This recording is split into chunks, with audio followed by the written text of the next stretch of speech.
friends. Once upon a time, I was working at work. Now I'm only staring at charts. Looking at my gains. Total eclipse of the charts. Welcome to the show, everybody. It's fantastic to see you. I hope you're doing well. I hope you're doing really, really, really, really well out there. Shout out to all y'all who are tuned in to watch, including Bacon and Pancakes, who wishes that he was wrinkled enough to learn, but he'll just keep on hodling, which is, you know, maybe sometimes for the best, as we see here that sometimes people who've got the wrinkles take the day off. Take the day off to look at the old charts and end up getting the old ding dang doodly doodly on the old fender benders on their way home. So, you know, what use are wrinkles to you? Hey, careful drivers, says Tradespotting. And it's really good to see everybody out there. I hope you're all doing really well this morning. Good morning, good morning, good effing morning, says Dober. Good morning, Vegman. Good morning, Katie Barra. Simon M. Yes, it's so great to see Simon M. I'm so glad that we've got the 4chan memes with us this morning. Hiya, Mizzy. Waiting for the markets to open so I can sell my coupang and add to naked. Whoa. Lots of stuff that we'll be looking at today. Up behind me at the minute, I have the charts because I wanted to have the show open with the charts open so people that tune in can see in the first couple of seconds that this is the sort of thing that we do. Oh my goodness, I think it looks great. I like that. I like the busy, messy look behind me. It's got a touch of the Jackson Pollock or a bit of the old Berlin Wall graffiti about it. Shout out to KT of Charka if you're watching along, and a shout out to everybody who watches along later on at the after the live show and is watching the recording of it. Shout out to all of you. You are brilliant people, by the way. Thank you so much. Thank you so much. If you are here live or if you're watching later on, remember, you've got one job, just one job, and that is to hit the like button, hit the share button, leave a comment down below, go over and hit the join button, join up as a member, go to patreon.com/rockyoutcrop, join up as a Patreon, join the Discord, go to shop.rockyoutcrop.com and buy all the merch. That's the only job that you've got to do, all right? So get on with it. And we'll be looking at loads of stuff. We've got GME up here behind me. We'll be talking about GME, and we'll be talking about loads of other stuff, right? And I was talking to somebody yesterday, good guy, really nice person. I like them a lot. Stefan, and they were talking about how they've been learning from somebody else. And I was trying to figure out, you know, what could it possibly be? Because I teach all the things that he was telling me that he's learned about already every day on the show for free. But it was only whenever he started, you know, paying for a course that he actually understood what was going on. And I thought to myself, well, hey, here's an opportunity to give some of those little insights that he's got from those courses to people here today. You know, we could do some of that, do some of that together. Think about things in that sort of a way. Might be a bit fun. Cool. We all get to learn something. When Ambo.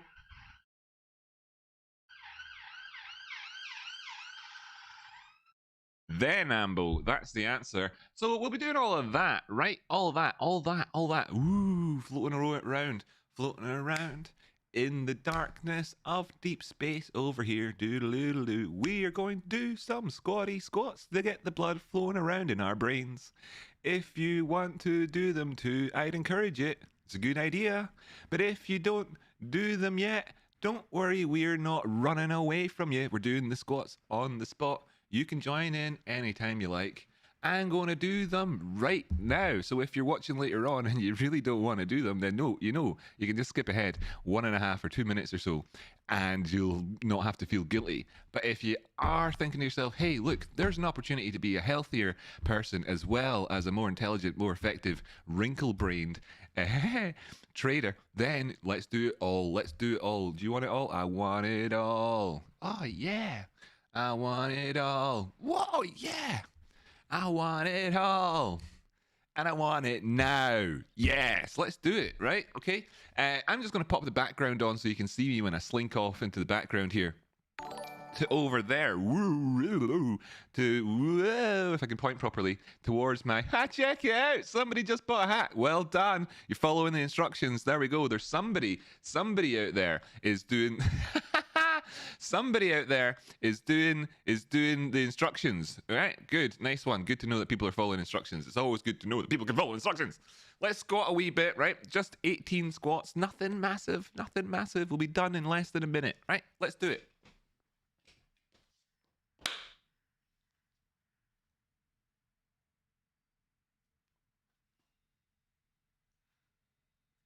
Two, three, 4, 5, 6,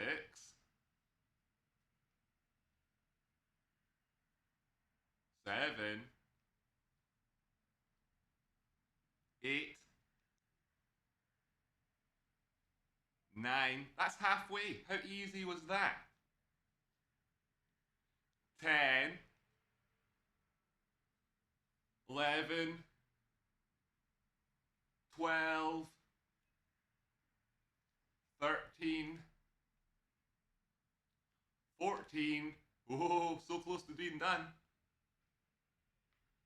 15,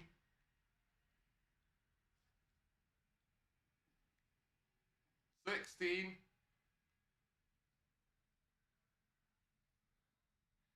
17.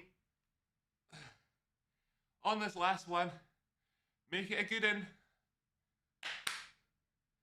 Do it.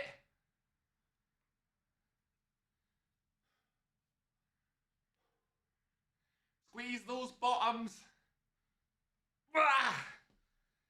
Oh! Ah! Ah! Okay. We did it. We did it. We did it. Now, if you're not doing them at home, right, and you're starting to feel bad about it because it's been ages and you've still not started yet, don't worry. No shame here.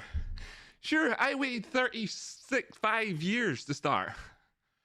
So you can start too, okay? Anytime. No shame. Right. Hey, I'm back in the charts. Oh! Oh! Yeah! Now, we do the squats at more or less random times on the show. So you always have to tune in at the start if you ever want to take part in the full experience.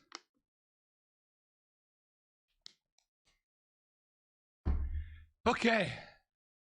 By the way, on a quick personal note, before we get started, you'll often see me drinking out of a plastic bottle of water when I'm on the show.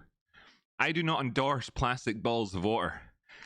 This was given to me by somebody. It's given to me. And I've used it ever since with tap water in it, and I just make a good get good use out of it before chucking it out.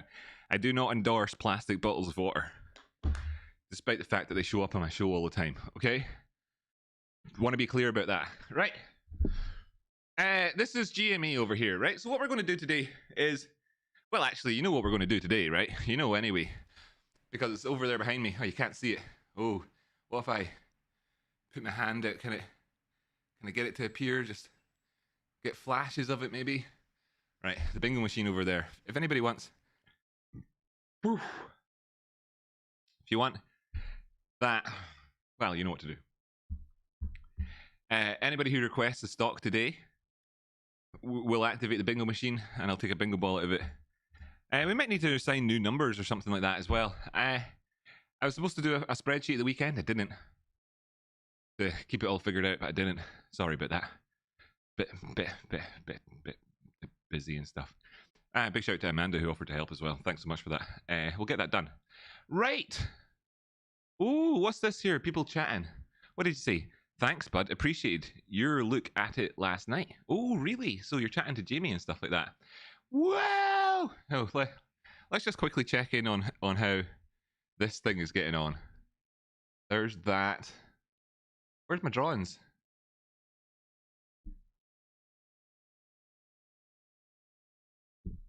Ah.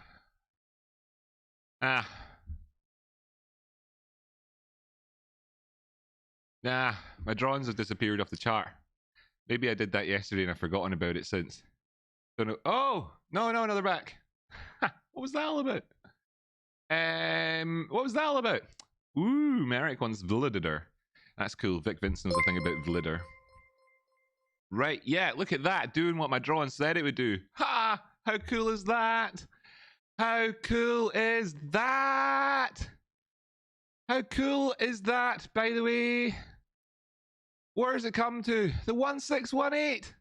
What specific target did we mention yesterday about this thing? Was it the 1618? I'm only asking that question rhetorically because I know fine well it was. That's where we came to. What? What could happen next? Who knows, right? Who knows? Those predictions from last week when the prices were at 150 or so, and we were talking about it then. That's coming to the case. That's coming to play now. It's $1 up. It went up to a whole dollar up from where it was. You know, more than $1 up from where it was when we were talking about it. I can kind of like wash my hands of this one and say we're done. Anybody following me on Twitter today, by the way, will have seen my messages. You should follow me on Twitter. If you're not following me on Twitter, then don't know. You should follow me on Twitter, right? You should follow me on Twitter. Do you know why you should follow me on Twitter? Because this is the best gosh darn technical analysis show ever. And that people are looking around and they think to themselves, wait a minute, that guy only has 3,000 followers on Twitter.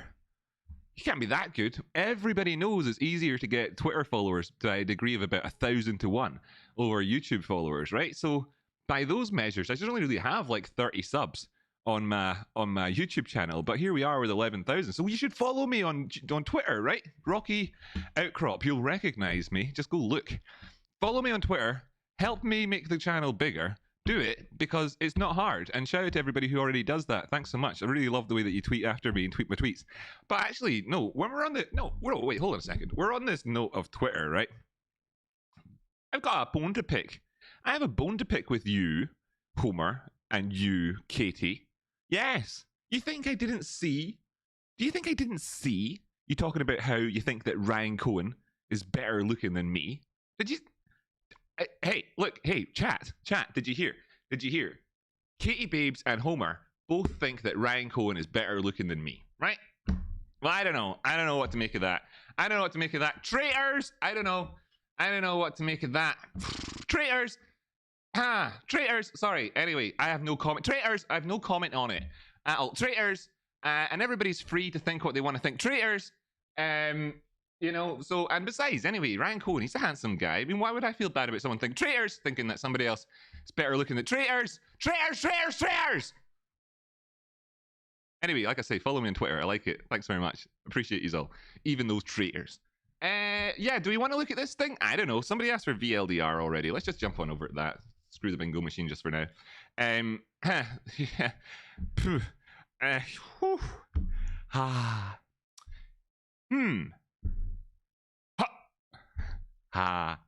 Right, we've already done the technical analysis on this thing quite a bit, right? You can see here, even with regards to the drawings then.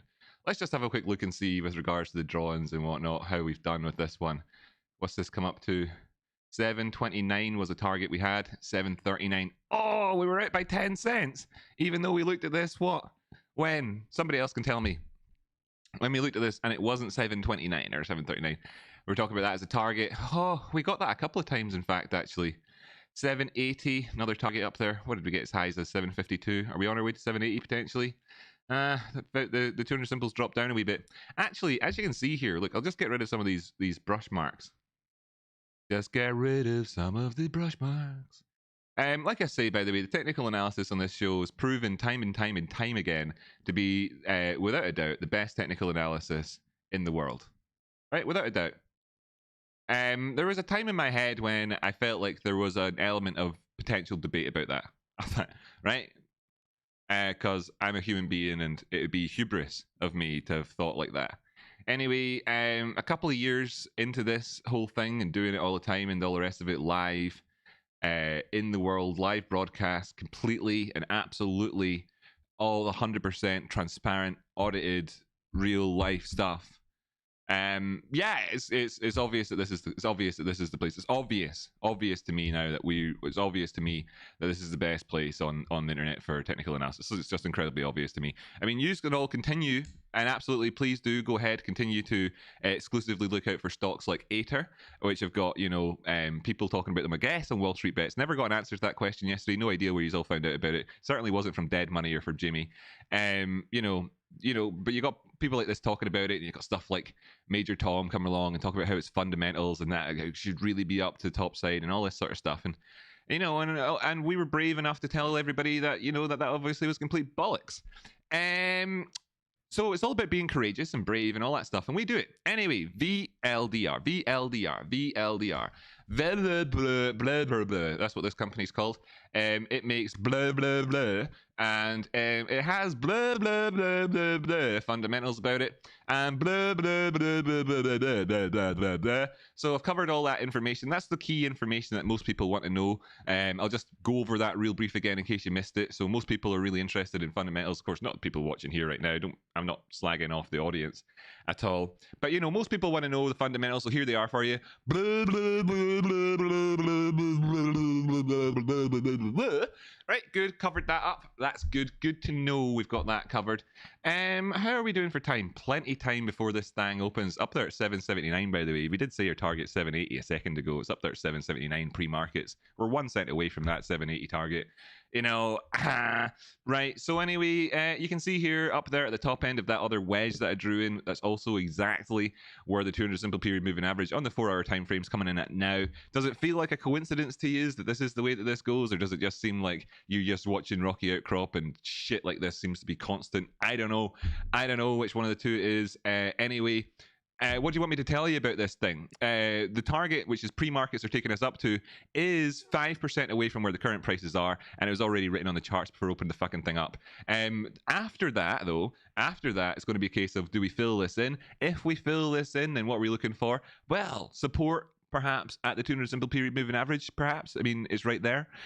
Perhaps we're looking to retest this wedge as well at some point if we do fill in that gap. That's 3 reasons: the gap, the wedge, and the 200 simple period moving average. It's 3 reasons why the prices could potentially come back to 746. How about that? There's a 5% move, which is already on the charts before I opened it up, and then a 5% move to come back down again. I've already explained. Who cares, right? So moving on. But I did take all that drawings off there. So you were amazing. Called it all 100%, almost to the penny. Yeah, right. Sound okay. Cool. So at least I've been able to do something with those drawings that I had on the chart there. So I'll just kind of move on from that. But you want to look at other things, right? And here's this thing, right?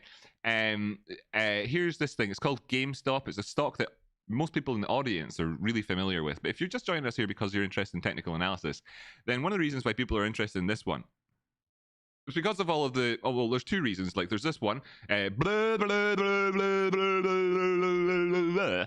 So that appeals to a lot of people. You can go out and read all of that on the DDs, on Reddits, and everything else as well if you want more of that fundamental stuff, right? Okay, so all of those reasons, great reasons. You might have missed them. I'll tell you them again. Blah, blah, blah, blah, blah. And then you've got these technical reasons why it's good as well. Fantastic stuff. Basically, what we've been looking at here is a stock which has had a massive squeeze on it and hasn't actually managed to put in lower lows all the way along here. It has been consolidating on a broad term time frame basis, and we're looking at this on the weekly charts and saying that we just put in a high on the weekly. Ding! Insight! What does that mean? Massive. It means that we're putting in higher highs on the weekly. Ding! Insight in there. The higher highs. Well, it means that you're pushing up on the chart. You can see that visually. You can see the prices are higher. Price-wise, you can see they're higher. And what that means is that it speaks to trend, macro trend, okay? It speaks to macro trend. Now, as well, it speaks to the breakouts as well. It speaks to breakouts. And if you were consolidating and put in lower highs and higher lows on a weekly time frame, and then suddenly you put in a higher high on a weekly time frame, knowing that the previous period was consolidation as opposed to the previous period being trending, where you were already putting in higher highs and higher lows along the way, then you're talking about a change in conditions, a change, and that change in conditions are going to be felt across the markets by everybody that's involved in participating in this thing. There's the insight for you. So I said weekly higher highs as you go, and a lot of people don't understand what the insight means from it. So I've just said what the insight means from it. And I know that when I speak very quickly, which is to me actually slightly slower than I normally speak, people missed that, right? So I'll just tell you again. There's a higher high on the weekly. What's the insight from that? Well, have you been consolidating beforehand? Yes, we have. How long? The whole year. Oh, right. So we're 3/4 of the way through the year now,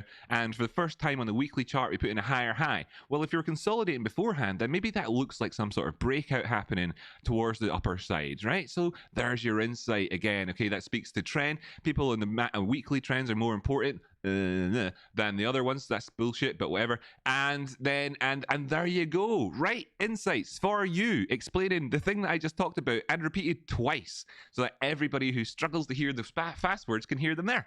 Boom! Did that for you. Hit that goddamn like button. Right, so anyway, weekly highs, brilliant stuff. But what does that really mean when you're talking about how things are more important on bigger time frames and crap like that? Well, that was one of the things that was talked about with regards to, just kind of understanding technical analysis, right? Now, people are going to talk about these sorts of things a lot. You'll have seen me on my screen doing this, which is called zooming out, right? Zooming out. And the way that you can do it quite simply if you're using a mouse is to scroll on the scroll wheel. Here's a mouse for you. Look at me, I'm scrolling on the scroll wheel. Can hold the mouse up down, can hold it here. Oh, it stopped working. Oh, I clicked off the screen. Oh, that it still works. There, it's all about that. Oh, there you go, right? Now, what does that do? It puts more information on the charts. Okie dokie. Now, what can we tell if we look at this information on the charts? Well, we can still quite clearly see. Maybe you can't so clearly see it because it's, got moving averages on top. Maybe you can't so quite clearly see it because it's got drawings on top. Now you should be able to quite clearly see that there's lows down here, for instance. This was a low on the daily time frame, and we zoomed right out. And you can see weeks and weeks and months of price action to the left and to the right of it. Okay, so I often do this. And where do I draw in my Fibonacci's from? Typically, where do I draw them in from? Typically, where do you think? Oh, that's right, the extreme highs and lows. Why do I do that? Because that's the way you do them. That's the correct way to do things, right? So there's more reasons to it than that, but that's the number one reason for people. So and you just take it from me, right? Because I know what I'm talking about. So what is this going to be down here? What's this going to be down here? Let me just get a horizontal line out here. A horizontal line, right? That means it extends all the way in a horizontal direction. That's this way. Not this way, that's vertical. This is horizontal, all the way left and right. Bing, it's on there. Okay, right.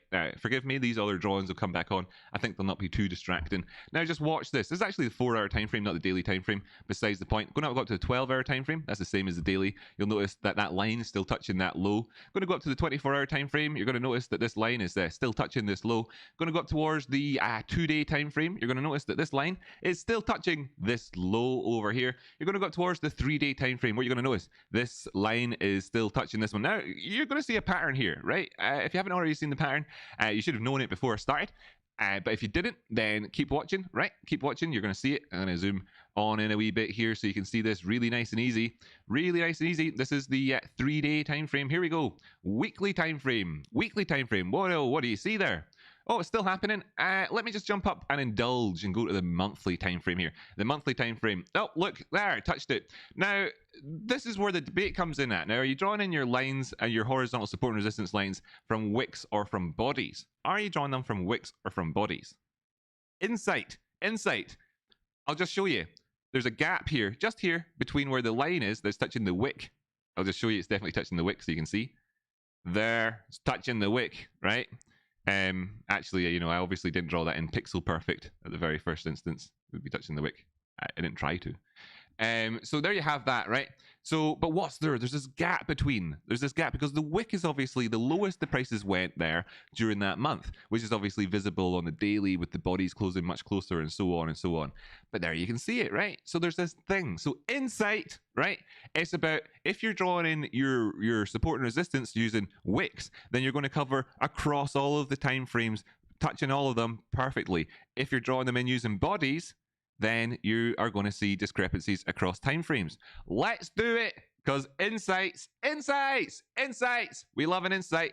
Insight here. Okay, going back down the way, just you can see it's not going to be pixel perfect. Well, actually, let's make it pixel perfect.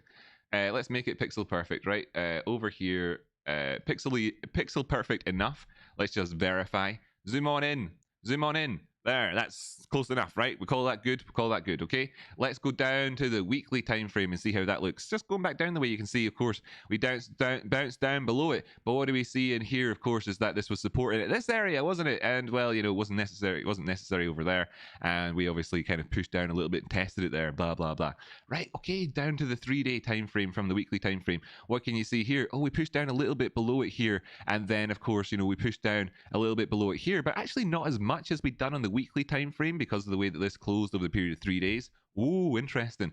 Going down to the 24-hour time frame here, going back so it's actually on the screen and you can see it. What do we see here? Oh, there is a touch there and a touch there. So we can also see that this, which wasn't previously visible, now there's an extra bit in there where we found support. Okay, we did actually still dip down below it here. I mean, this is obviously not going to just disappear, right? But you can see here the support and resistance right now back down to where we started at in the 4-hour time frame here, and you can see that, well, what do you see here? You can see that there's this discrepancy here in the sense that it worked a couple of times, didn't work here, worked a couple of times, didn't come up here. Insight for you. If you're looking at the extreme lows and you've only got the monthly ones on there, then of course what you're missing out on is the true range of that month itself, that where it traded at, and you don't have those as major levels for you. Okay, insight. Now here's another insight. This is easy to do because it's at the low of the chart. Insight, easy to do because it's at the low of the chart. How would these things work if they were not at an extreme low? If not extreme low, how else would they work? Okay, so just so you can see, because we want to have insights here, etc. Well, you're looking and you're saying, well, where's the support and resistance on this time frame? You know, where is it in this time frame? I'm looking for some support or resistance on this particular time frame, right? Let's just kind of look. 4-hour time frame. Here's the high. Here's a high. Here's a high. Here's a high. Wow. Here's a low. Shit, I missed. Oops, wrong button. Here's a low. Hey, here's a low. Here's a low. Here's a high. Here's a low. Here's a high. Maybe somewhere in here there was a support and resistance line that was operating on both ways, both support and resistance. Maybe something like that. Maybe something like that. Maybe something like that. Ooh. Let's look at this one on different time frames. 24-hour time frame, jumping on up the way. We can see how this lines up a wee bit. How does this line up a wee bit? Oh, it's a little bit too high, then a little bit too low, a little bit too high, a little bit too low, a little bit high. This looks like a good place for it though, doesn't it? Weekly time frame. What do we see here? Right, okay, so weekly time frame, we've got your support and resistance, right? So here's a few touches, weekly touches. Wait a minute, weekly touches. What's weekly touches? Well, this is a stock, so it means that it doesn't have weeks that just end like cryptocurrency going 24/7. It doesn't just go and then keep going and keep going. It actually has weeks that actually end on it. So really, in a sense, if you were to draw in your daily time frame support and resistance using where it was at the time on a Friday, then you'd be kind of drawing it in at where it was in the week. So if you were checking to see where the where the highs were during a week, and you're looking at the Friday, then that would be where the daily highs would be, and that would line up with this. But other times, interesting stuff, right? Interesting stuff. Okay, but then you can say, well, hey, at times, right, if this was the high on the weekly, then you know that prices have come up here, they haven't spent many weeks above that time anyway. So you've got that. So insights into these things, insights being that, you know, if you're looking at a daily, that the highest point on a daily time frame during a week is going to be is going to be either above or below where the weekly support would be using candle bodies closing, because candle bodies on a weekly always close on a Friday, right? They always close on a Friday and they always open on a Monday. That's how the weekly time frame works. Interesting stuff there. Anyway, monthly time frame, you can see, right? Yeah, really, you know, this is where you could say that support was. But we know that would be the case, right? We know that would be the case. We knew that would be the case because, you know, we've been drawing this in this whole way down the way. So looking back down weekly, you can see that there was some times when the prices have gone above and below this here on the weekly time frame. Sometimes went above and below in the weekly time frame. Sometimes, you know, just here and a couple of wicks here. So then we know that when we go to the monthly time frame, this is obviously lined up at the top of those months, right? It's the monthly one. It's the monthly one. What it means though is that if you're going above this at the start of a month, that you've got the whole month for it to go back down. Just like how on the daily time frame, insights, just like how on the daily time frame, if you're above that on a Wednesday, above the weekly horizontal support and resistance on a Wednesday, then you've not broken it on the weekly one yet. Ooh, insights. What's the insight there? The insight is that while you're looking at these things and purely basing your thinking on what's the most important support and resistance based on the time frame that you're looking at, that you're quite liable to overlook the impact of the of what happens when prices. You're quite likely to overlook the insight of how it could go up on a Wednesday and back down by a Friday. That could happen. Have you been trading GME recently? Do you remember things like how on Wednesday last week we were at $250? Is that right? Was it Wednesday? Because these things often happen on a Wednesday. Insights, that's right. Simply focusing on what is the best support and resistance on a weekly or monthly time frame means that you're quite liable to overlook things and think that you've broken something when you haven't, because you might spend 20 days above the monthly support just simply to drop back down again, as we have very often seen across all assets over all times. Why? Because to break something is different than to just simply be above or below, and that's just simply testing it. So what's that? Insights, a break above the weekly time frame support and resistance when you're looking at the daily time frame is of course going to be it has to be put into the context of knowing that those highs if drawn in on bodies were doing on Friday closes, and that of course there could be those intradynamics along the week, and that daily closes above the weekly support are not breaking the weekly support until you've had closes above it on both the Friday and then following that on the Monday. Insights, tons of insights for you. Tons of insights for you. I'll just flying the insights at you, right? And this is how you would do this, right? So what people then say is that the weekly support is more important. Well, how is it more important? And how do you know about it? Well, of course, you'd be breaking off that. So when does it matter, though? Comes in terms of where you trading to this level. If you're trading to the level or to the other level, then you know that you can take profit at that and just wait until the end of the week. You can just wait. You don't need to trade if you're just trading between levels. Insight, check out my video about the easiest way to get to trade. It's a 1.5 minute video and it explains to you everything that you need to know. Combine that with these sorts of insights that if you drain your support and resistance on different time frames, like on say the weekly time frame, and you're trading then on the say 4-hour chart, and it went to that weekly support and resistance, then that would obviously be a really obvious place to take profit at, wouldn't it? Be really obvious because now you know this yourself. So this is what you call transformative knowledge. It takes all the information, which really every single thing that I've said along here has been basics that you've already known. You've already known it all. Why do you know it all? Well, maybe because I've explained it in the past. Maybe because you're an intelligent, capable human being. Every single one of you is an intelligent and capable human being. I'm just going to say this again so you don't miss it.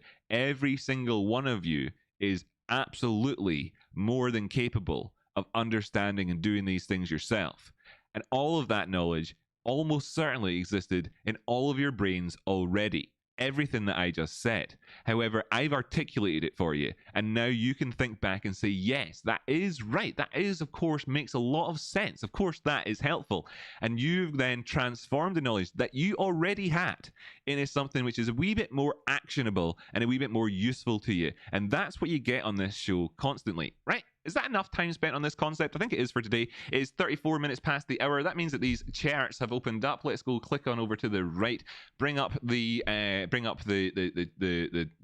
music, and let's dance. So you can see here that obviously on the monthly time frame, there ain't shit to see at the start of the day. We haven't started a new month or anything like that. So all that really is going to have happened in here is like this body will have changed a little bit.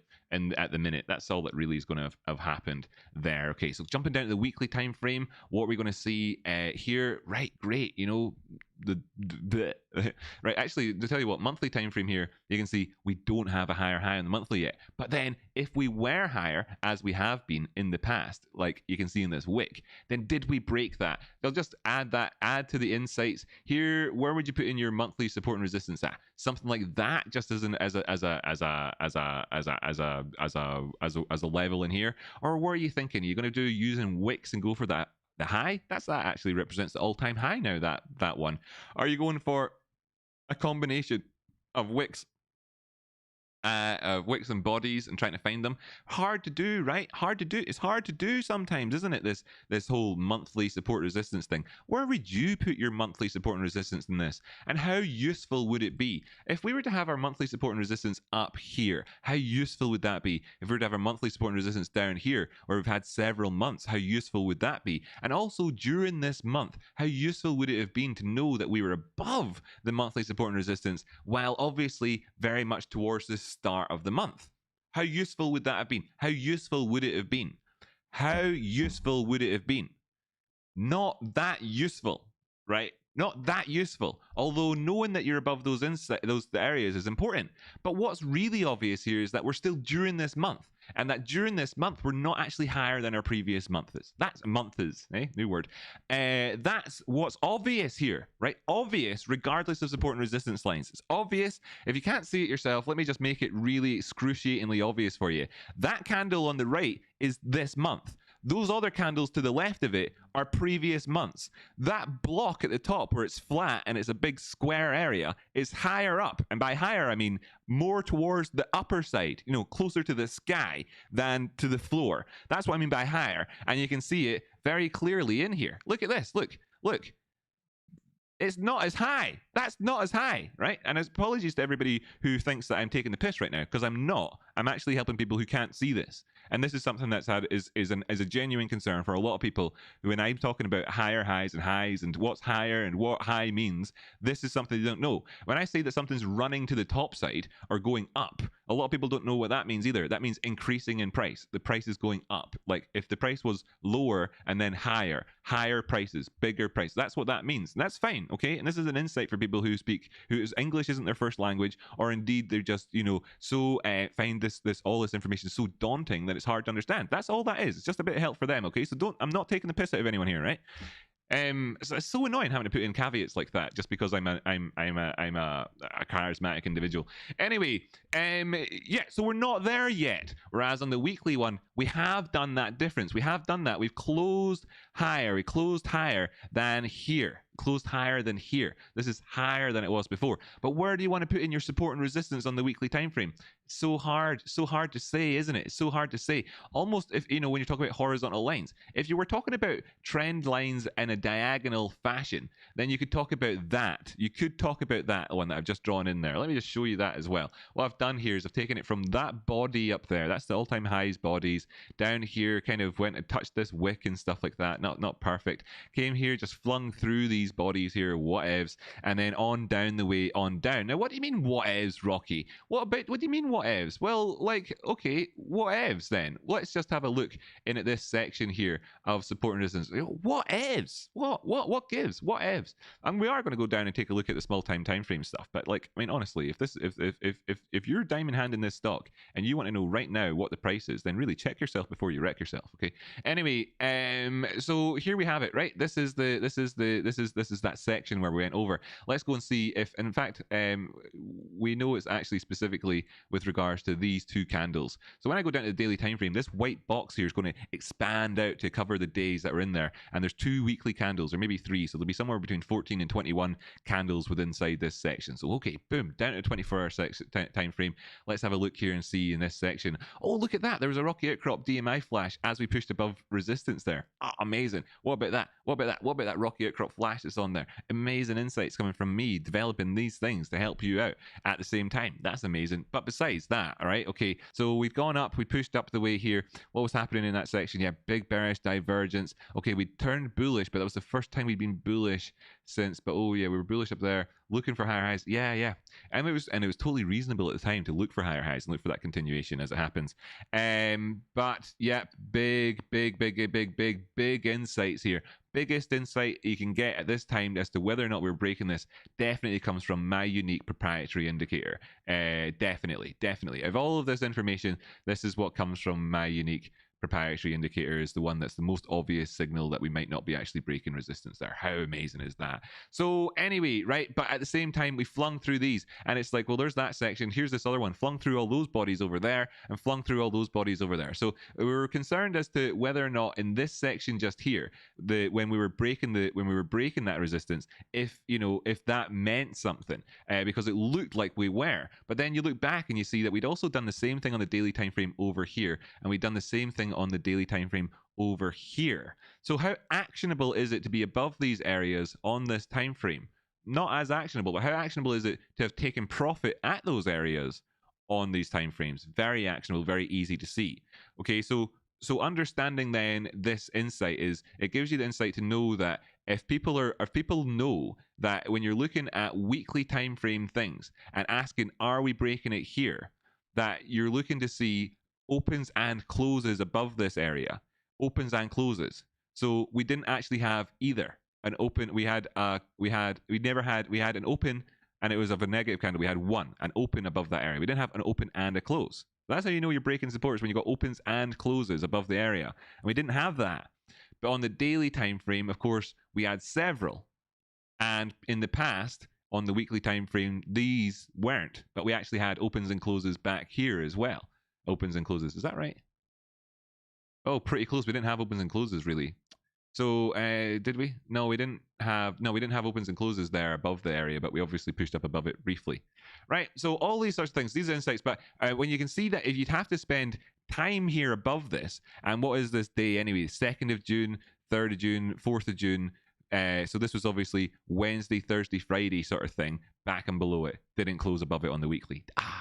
So then the Wednesday, thinking on Wednesday, how useful is that weekly support line? Well, it's useful if you're looking to take profits. But on Wednesday, being above it doesn't signify that you've broken it. So it becomes very useful again from a trend point of view after a couple of weeks, which is a long time, right?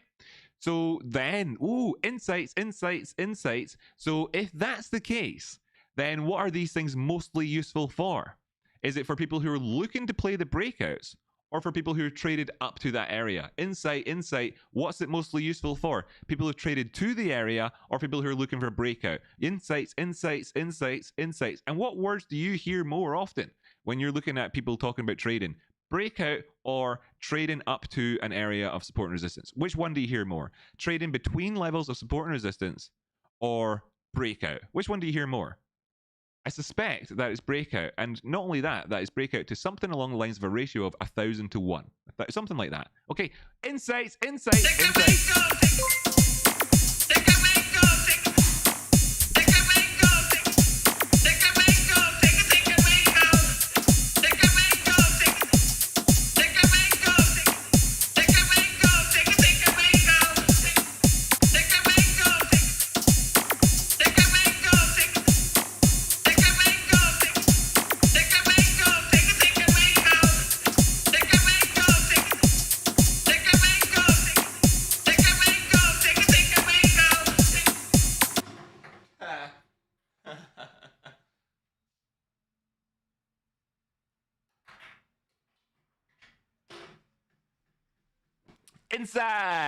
Okay, so that was the number one that came out of there.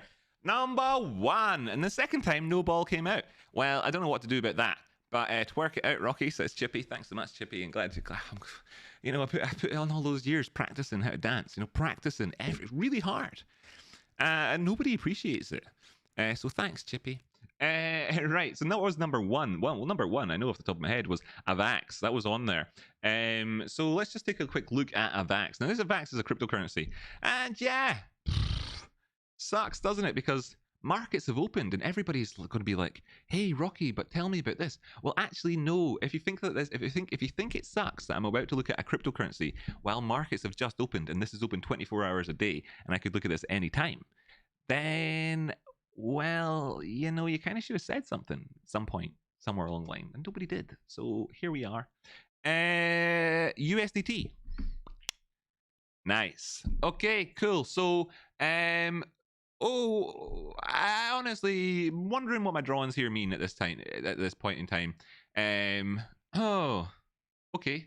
Could that be Wyckoff distribution? Well, if we were to fail, put it at higher high and then fail Well, then it could be. This is 24-hour time frame. I'm going to just actually jump to the 2-day time frame to condense this down a little bit, make it look more, make it look, you know, smaller. Could that have been the case? Well, nah. Well, it doesn't look like it at the minute, does it? I'm gonna get rid of that. That would have been, what would that have been about?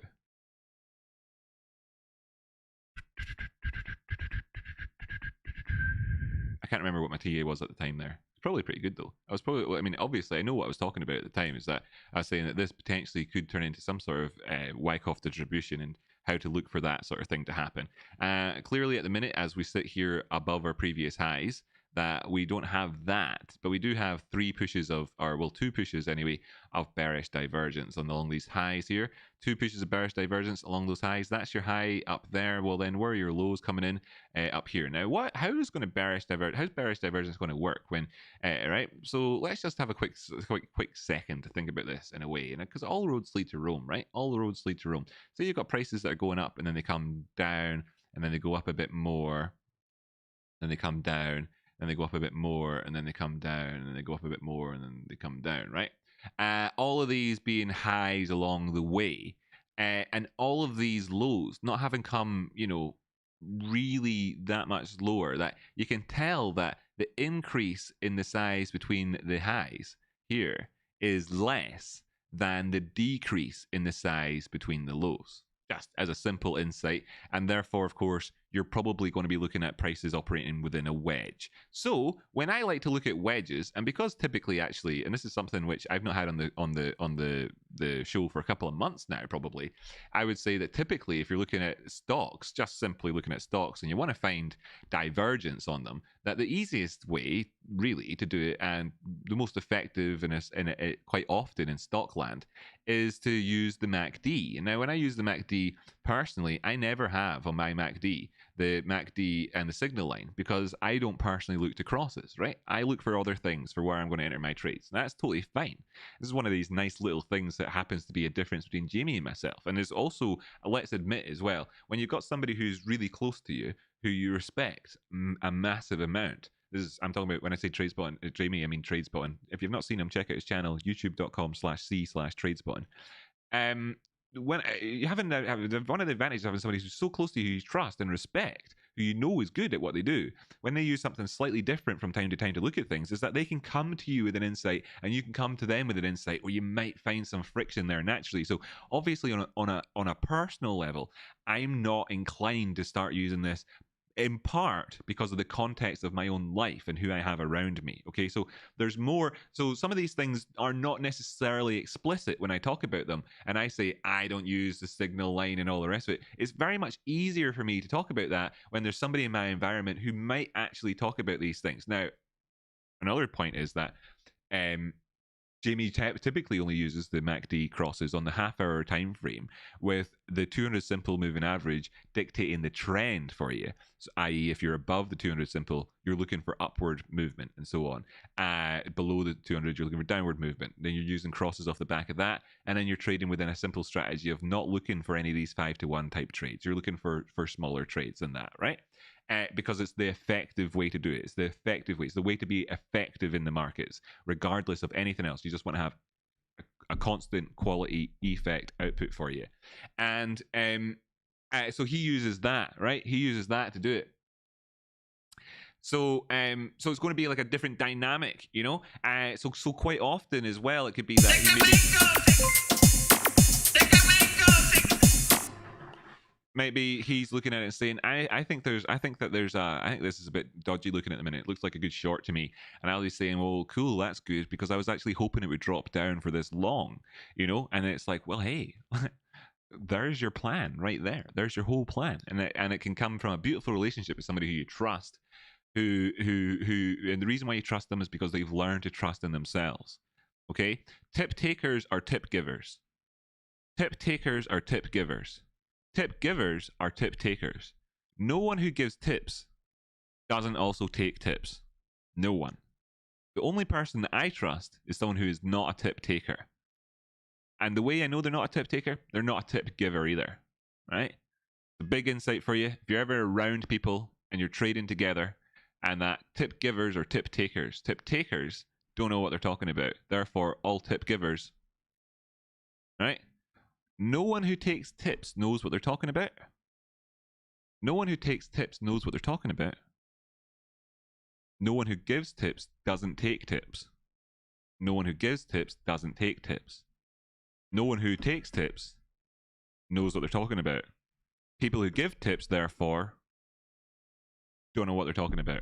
This is not something that I said personally. I'm quoting Jesse Livermore from the publication, the book Operations of a Stock Market, Reminiscences of a Stock Operator, which you can read yourself, which was published over 100 years ago. That's who I'm talking about there. Over 100 years ago. That's not something that comes from my own mouth. So, on that basis, do I trust Jimmy? Well, I absolutely do, okay? There you go. So, do you trust me? Yes, you do. Do I trust you? Yes, yes, and all that. And that's how this works, because you are not tip takers, you're not tip givers, right? Because they're one and the same. Now, by the same token, that doesn't preclude you from talking about great insights you've had on stocks. That's not what I'm talking about. But but you all know yourself that, seriously, you all know yourself that when you're if you're in the Discord and somebody says to you, I know that this thing here is pretty good, right? And then you take that and you trade off the back of that and you don't do any of your own work, that you know you're a tip taker. You know it, right? Then if you turn around and give somebody else a tip, you know what you're doing. Now, that first person, he wasn't giving you a tip. He was talking about his own personal insight into the market, and you took it as a tip. Tip takers are tip givers. A lot of the people that you think are giving tips aren't actually giving tips. Okay?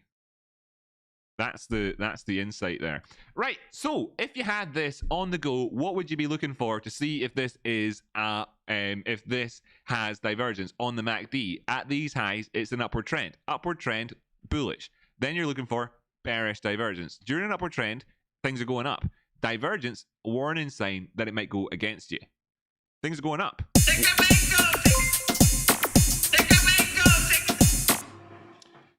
So you're looking for warning signs that it might reverse. Classic divergence, right? Just classic, normal, visible divergence. What are you looking for during a bull trend? The highs. And do those highs correspond to the oscillators down below? And as you can see in the MACD here, so easy to see that it absolutely has bearish divergence here. Absolutely. It has it. Is it as easy to see in the RSI for you right now looking at charts? Quite possibly not. Okay. Is it as easy to see in the stochastics? Quite possibly not. Is it as easy to see in the DMI?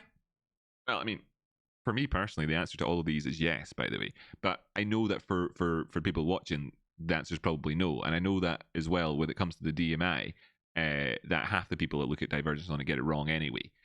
So no, it's not, right? Whereas in the MACD, very easy. Now, what do you see whenever you see divergence in the MACD? I could just hide this here. There's the chart. I'm looking at the chart. There's an uptrend on the chart. Brilliant. There's an uptrend on the chart. Here's the MACD, though, right? So here's the MACD. Here's the MACD. Bam, bam, bam, bam, bam, bam. Brace yourself, because there's an insight coming up here. Now, a lot of you who have watched my old videos will know this one already, okay? Because this is in my education playlist. It's got a whole video dedicated to this particular topic right here. But I'm covering it here anyway because insights. And what we have is, and I'm not taking the piss, by the way, when I say that. This is the important part. These are the me pointing out where the insight is important to be done. Right? This is important for me to do this, because although, of course, every stream that I do is packed full of them, there's probably a good solid insight into the market, which is fairly unique to this channel, every 5 minutes at least in my videos typically. But I don't always point it out and then spend a massive amount of time making sure everybody understands the insight. Here's insight on us, right? This is an insight. This is what this means. This is what this means. This is why I talk about it, right?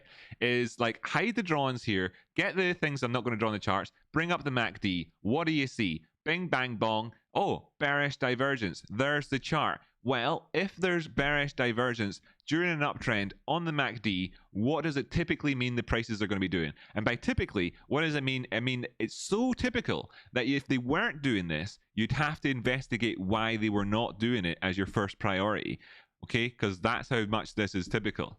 So in that sense, and I'm going to get around to reading them in just a second, by the way. I'm seeing that's coming in as $1, but there's no message attached, so I'm just like, you know, it's not like my mic isn't working or anything, right? Okay, and catch you later, Amber. Hope you have a good day. So what's the insight? What's the insight? The insight is that if you see bearish divergence on the MACD, that the prices themselves are typically in a wedge. If it's bullish divergence you're seeing because the prices are in a downtrend, it means that they're in a fallen wedge, which is a pattern from Bulkowski. Now, Bulkowski doesn't look at divergences, and people who do divergence trading in the MACD don't look at patterns typically, you know, as if there was a singular school of thought. Whereas if you combine these two schools of thought together, because of the way that divergence is formed on the charts and with relationship to this drawing that I did earlier on, with how divergence is made and therefore the wedge around it, that you're typically going to see a wedge, right? Typically. Now, what else? What other insights have I given you? What other insights have I given you? That's an amazing one. Let me just repeat this again, by the way, so you don't miss it. On the MACD, if you see divergence, then typically on the price charts, you're going to see a wedge. Why? Because the way that divergence is worked out, the calculations for it, mean that the prices have been operating in this manner, whereby the highs have been getting higher, but the difference between how much higher the highs have been getting and how much higher the lows have been getting is it forms out in such a way as to put a wedge on. There's less higher highs than there are higher lows in terms of that differential between the last price point and the current price point, which means the prices, if you were to draw them out, would be looking like a wedge. And that means that people who are looking at wedges are doing what? Bearish divergence plays. People who are looking at bearish divergence are doing what?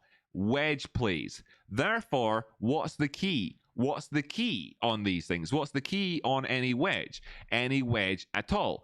Fake out territory versus breakout territory. That's a massive key on this particular one. Therefore, you're looking at fake out territory coming in there. If fake out territory is coming in there, right, then prices could move to there and then continue on up the way. What would happen? What would that mean from a divergence play, insights, a divergence play, if a fake out happened from a pattern play and then continued towards the top side? What would that mean from a divergence play point of view? If a fake out happened and it didn't actually take out the market structural lows and then it went up, what would that mean from a divergence play? It probably means that you've burned off the divergence. It probably means that you've got hidden bullish divergence. Those two things. Well, insights. How do you know if you're going to achieve a breakout? How do you know if the retest is of a wedge is going to have the strength to break back into the wedge? How do you know? Just from those simple insights. Well, if you combine bearish divergence with hidden bullish divergence with the concepts of patterns, knowing what market structure is and what a breakout versus a fake out is, then you are 95% of the way towards understanding the market in a way that nobody else bothers to do. They don't bother to do it. Why? Two reasons. Humans are lazy and humans are stupid. I'm stupid and I'm lazy, and I'm also honest. Now, humans are not honest typically, but because I'm honest, I can tell you I'm stupid and I'm lazy, right? Now, that means that I also know, with the greatest of respect, that all you fuckers out there are also stupid and lazy. No offense, by the way, I'm saying about myself first. So, on that basis, that's why people don't bother learning anymore. Now, just luckily enough for me, I also have a degree of insight. So I know to keep pushing myself constantly. And I'll always challenge all of you to keep pushing yourselves too. But there you go. That's why people don't typically put these things together and don't understand. It's why you'll not see it in any textbook or any trading course in the world. You know, for instance, what other insights do we know about divergences? What other ones is typical on Rocky Outcrop's show that you don't hear anywhere else? What is a phrase from Rocky Outcrop you don't hear anywhere else? I'm sure you've got tons of them. What are they?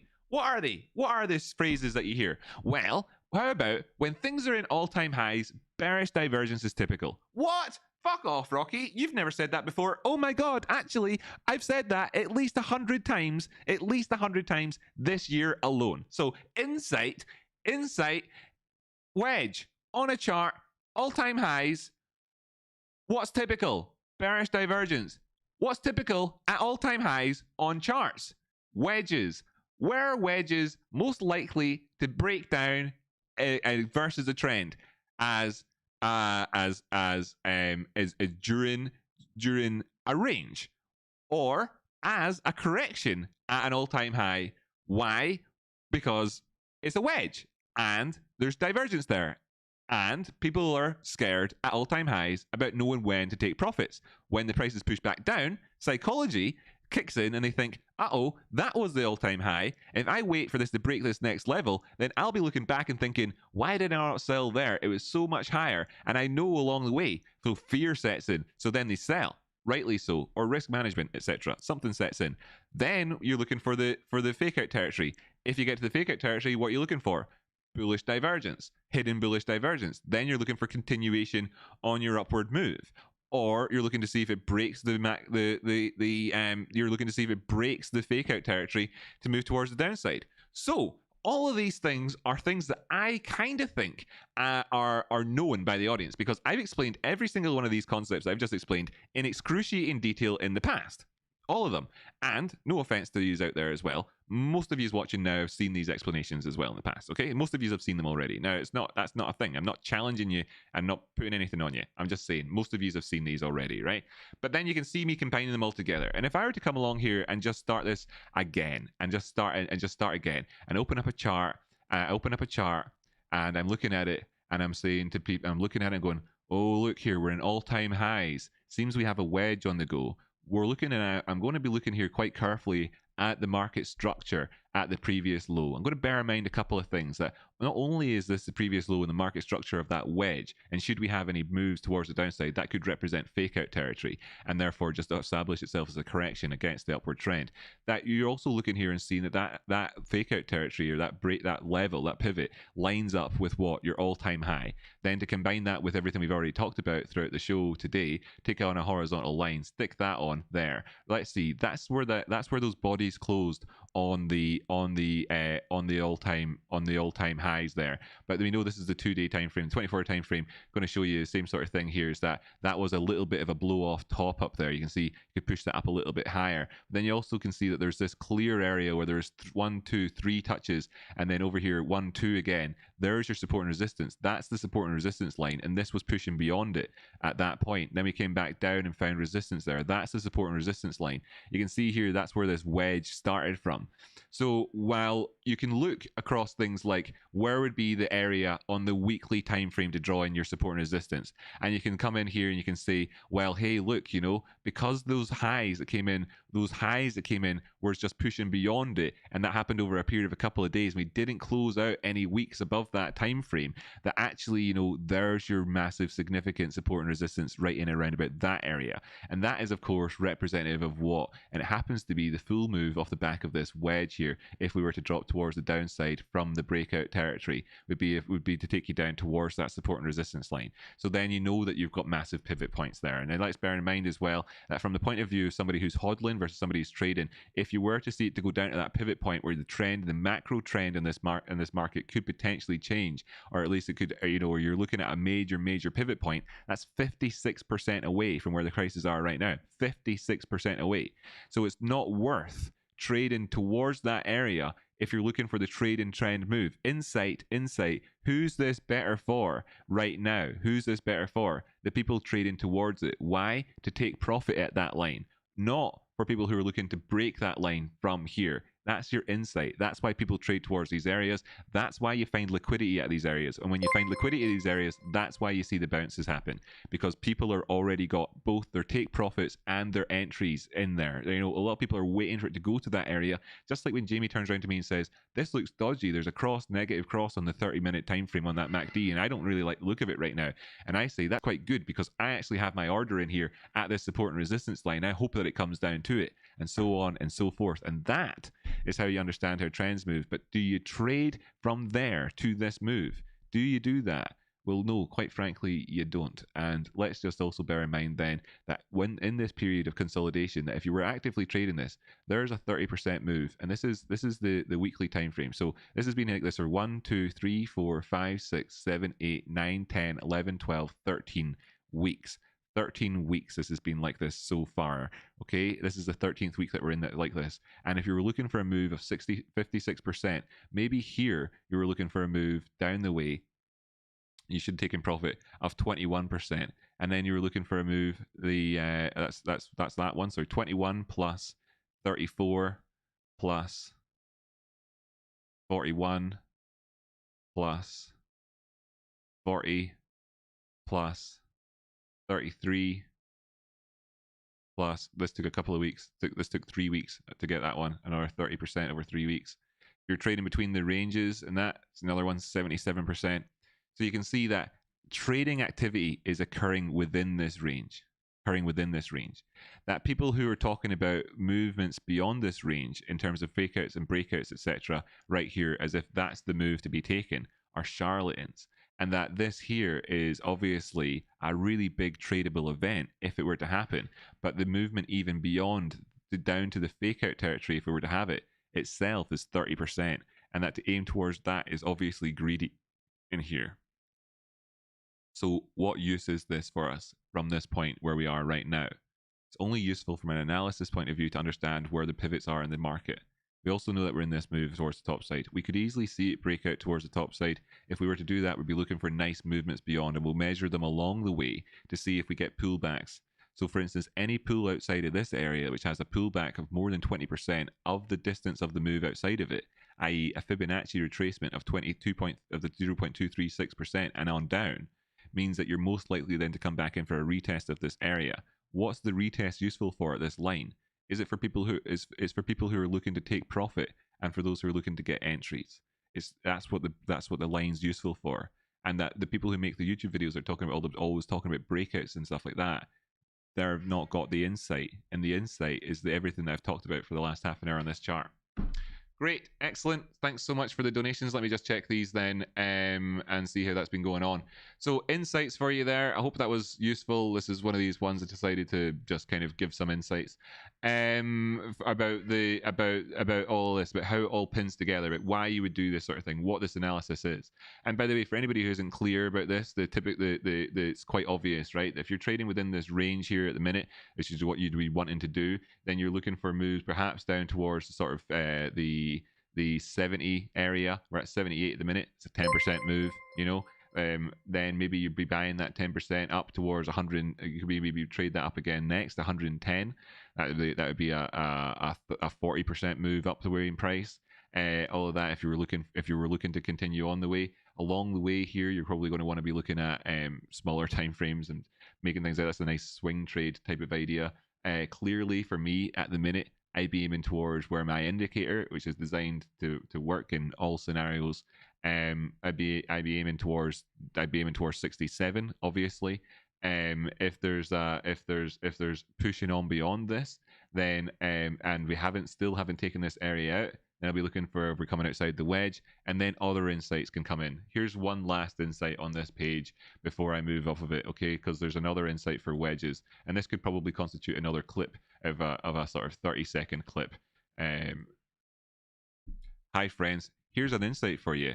If you're trading and the pattern that you're trading in looks something like this, because the prices are operating within a wedge and they're moving towards the upper and lower sides of it, and this is how the prices are moving along, and then suddenly you see the prices move outside of the wedge area and come back down into the wedge area again.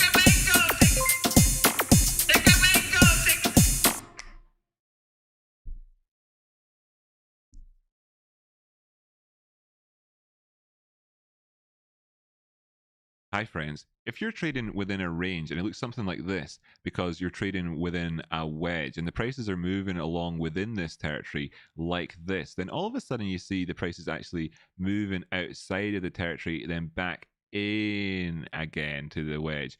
What can this sometimes represent when something like this happens? It wasn't the full move that we were looking for off the back of the wedge, which would have been something more along these sorts of lines. It got a chunk of the move, but not the full thing. What would you maybe consider to be there? That might be a little bit more bearish, actually, than the other scenario would have been. What do we need to look for, however, during this, if we are actually at this lower end of that wedge, if it is more bearish? Well, along the way, did this give us the opportunity to burn off any bearish divergences that we'd have seen here during the wedge? If it is a real wedge, you've probably got bearish divergence. So did this give us the opportunity to burn that off? Have we ever taken out any of our key pivot areas? And then if we were to do so, then to think about how they could see an extra more bearish move towards the downside. And ultimately as well, never be too afraid to move your to think about whether or not you were actually had the right insight to begin with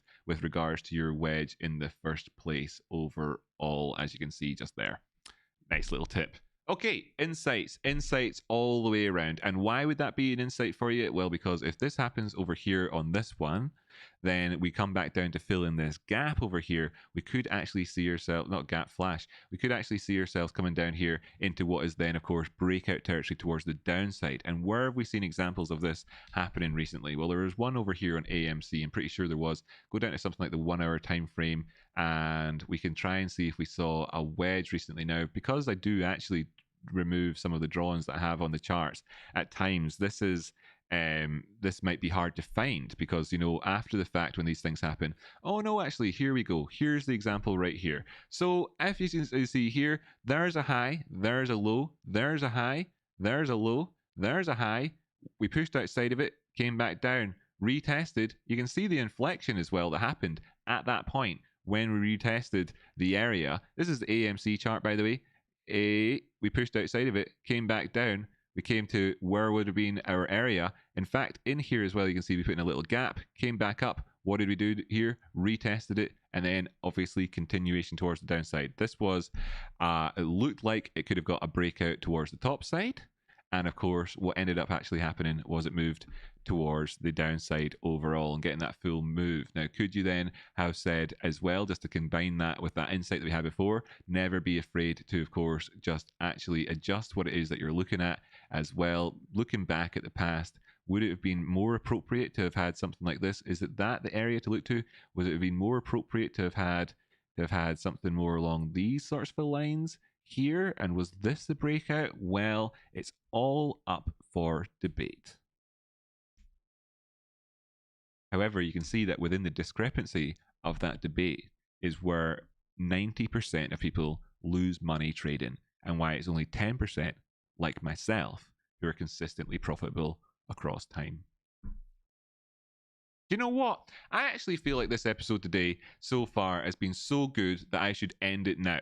Right? I genuinely feel like that. I'm going to just take a couple of seconds to the chat and just see what you think. I think it's that good. This episode is that good that given that it's only an hour and 10 minutes long, that the benefits that people would get from watching this right now, today, are so extremely huge that I should end this episode now to make it as attractive as possible for people to click on. However, I know that it won't be some transformative episode. It's not going to be like change the channel at all. I know that it's so good that I probably should just stop now. And like the fine dining experience at a restaurant, that screw it. It doesn't matter that I could stay on and get donations. It doesn't matter that that we could look at charts together, right?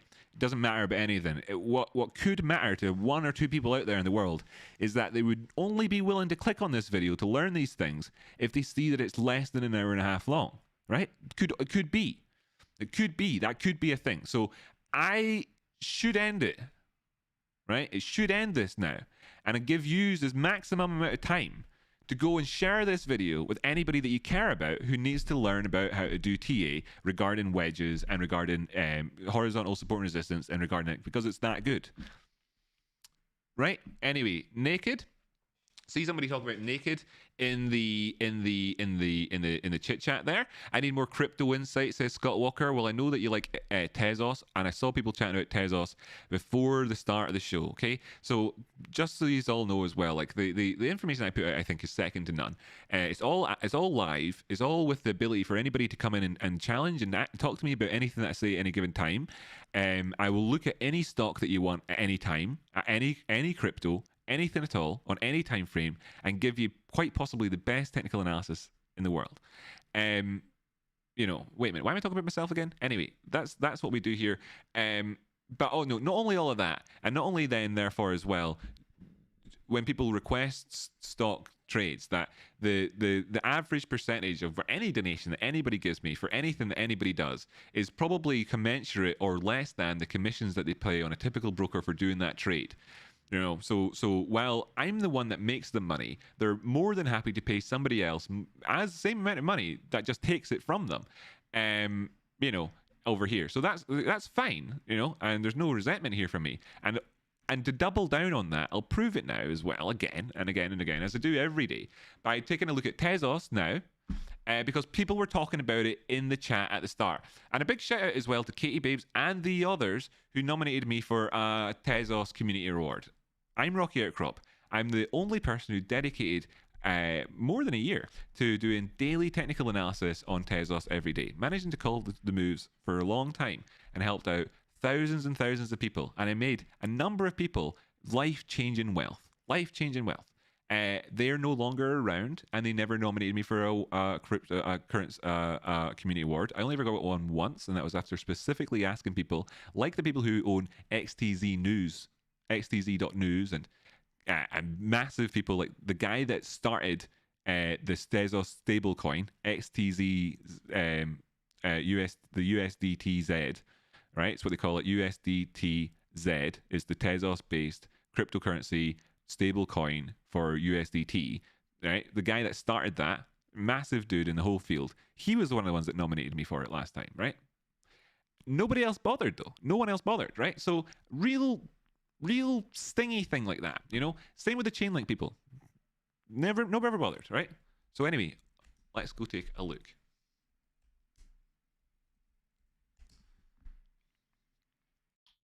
So thank you for nominating me. Really do appreciate it. This is the Tezos chart here, right? XTZ USDT. And this is the 1 hour time frame. What we're going to be interested in looking at on this one, since we've had this theme on the show today, is going to be this really significant longer term pivot points as found by... As found by... Thank you so much for that. That's really generous. Cynthia, that's really generous of you, and thank you so kindly.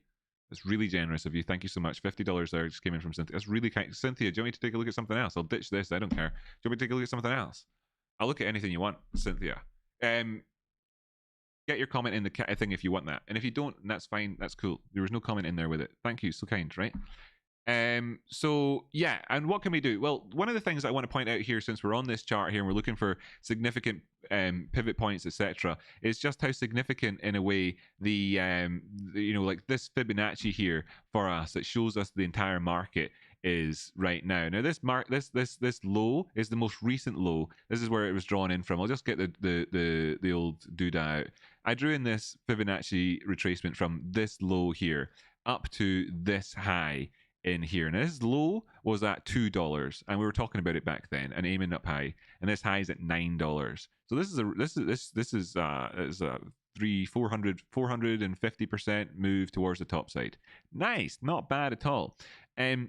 This is also the most significant last low and most significant last high in the markets. And it's really nice to see here in this broad perspective how the 1618 Fibonacci retracement point is actually where the all-time low is on the Binance chart for Tezos. Now this is coincidental to an extent, because because Binance themselves only actually started having the ability to trade Tezos on it some years after Tezos was actually launched. You can see it's over here, started around about September 2019, whereas of course this is a cryptocurrency that's been out since 2017, 2016, whatever, right?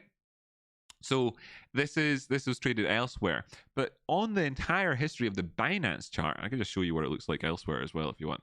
So you can see somewhere where it's been on for longer, like this one. Okay, that wasn't much longer. XTZ USDT. Like this one. Damn it. XTZ USDT. You can see obviously back then that they got listed on a bunch of different exchanges. Where is it? Where's the crap one? This is it's crap one. Where is it that had getting the OKX, SNDX, Bittrex? I thought I just checked Bittrex, POB, PMX, Bybit, KuCoin. Is it not listed here anymore? Just a second, sorry.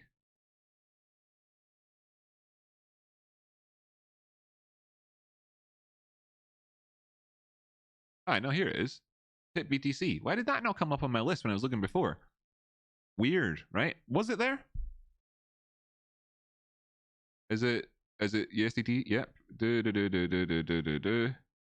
There you go. Insight for people.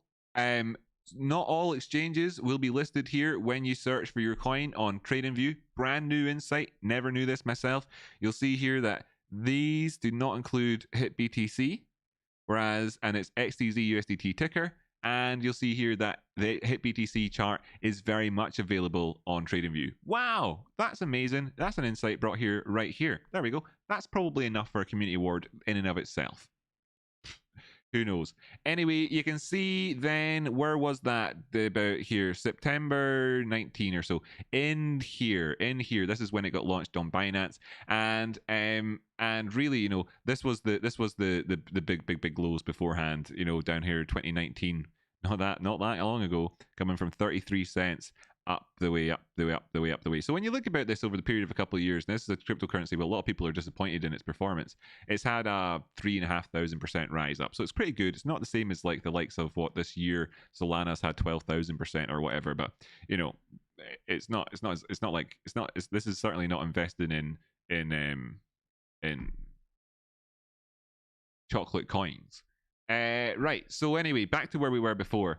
And as you can see here, lots of analysis has been done over a long period of time on this thing. XTZ USDT. Right, so nice to see here. It kind of shows you the entire expression of the chart with this Fibonacci retracement drawn in from the previous low to the previous high of what's been available on Binance. And Binance was, of course, a big low, falling on from its really all-time lows, moved up. Major correction down here, pushed up towards the top side ever since. Nicely done. Well done by Binance and the rest of the exchanges as well, by getting in here and not, you know, inflating the coin's value, despite the fact that they knew for a long time that they'd be listing it. Isn't it interesting, in a sense, that we saw the prices up around about here before dropping down on that other chart? Isn't it interesting? Isn't it interesting that when we know that all these other exchanges started listing it around about that time, whereas over here on this, we can see that this was the formation running into it being listed. It's almost like, you know, Binance really wanted to stock up at it at 76 cents and wasn't so keen at stocking up on it at 176. It's almost like that's what was due to happen to make that. It's almost like that, isn't it? So much so, let's just say it was like that. Right, so this is where we are now then with this thing. Plenty of drawings I've been putting on here in the past as I put out key insights into the Tesla's price movements. But one of the things I want to talk about as well, since we're talking about weekly time frame stuff here, this is weekly time frame I'm on at the minute, is the concept of support and resistance, right? Because this incredible insight episode is going to keep going with this as we look at this massive Fibonacci retracement here on the charts and kind of think about what is it showing us in terms of support and resistances. What is it showing us? And let me just show you then again with some circles. Now, I had circles on a second ago, but I'll just draw some more circles on here. What do we see here? There's a high right there. There's a high right there. And there's a high right there as well. Oh my goodness. Now, we can continue this party on the way. There's a high right there. And fuck me, excuse my language, there's a high right there. Weekly time frame. I personally haven't drawn on any support and resistance here. I haven't looked for support and resistance. I haven't tried to find support and resistance. Nothing that I've done so far on this chart has had anything to do with going out and putting effort in to find the weekly support and resistance levels at all, has it? No, it hasn't. All I've done is drawn in a Fibonacci retracement from the real significant pivot low here up to the latest high, and looking back the way, what do we see? Well, if you need me to spell it out for you, I'll go ahead and do that. There's your weekly support and resistance line right there. There's your weekly support and resistance line right there. There's your weekly support and resistance line right there. There's your weekly support and resistance line right there. There's your weekly support and resistance line right there. Wow. All on the charts without any effort whatsoever. I suppose it probably makes a degree of sense to people why I would use this information to make trades. Let's just look at the monthly time frame. How does this thing look? Please, by the way, ignore this big flash in the background. one of the insights into into how this thing comes about is that it needs a certain amount of data to start working, and on the monthly time frame on this chart there just frankly isn't enough data. How much data does it need? Well, yes, it's true, it needs more than, well, actually, I was going to say it needs 26 bars. It needs 26 bars. It's now got enough data to start working. But that means that this one here, because it's not done, more than 26 bars, this is in and of itself isn't typical. And what we use it for is typical ones. This is atypical. It's actually typical across every single chart in the world, no matter which one it is, every single one. I'll just give you a quick insight here. There's Chainlink, here's Ethereum, here's this fucking thing, here's this thing, okay? So here's some other thing, right? Here's some other thing, here's GameStop, here's thing, right? So do you see how that first one is not really a thing, right? Cool, excellent. But it doesn't mean that they can't happen. You just need to have had a stock that's been around for a significant amount of time. Here's MMAT, for instance, been around for a decade, and it's got one over here at the start, ignorable. Got one here.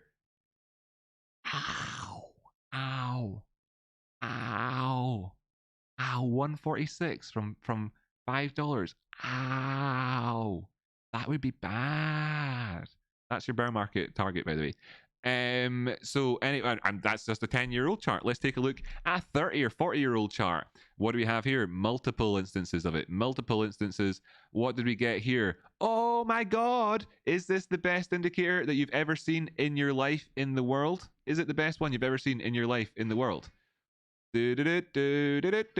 F yes! What was that?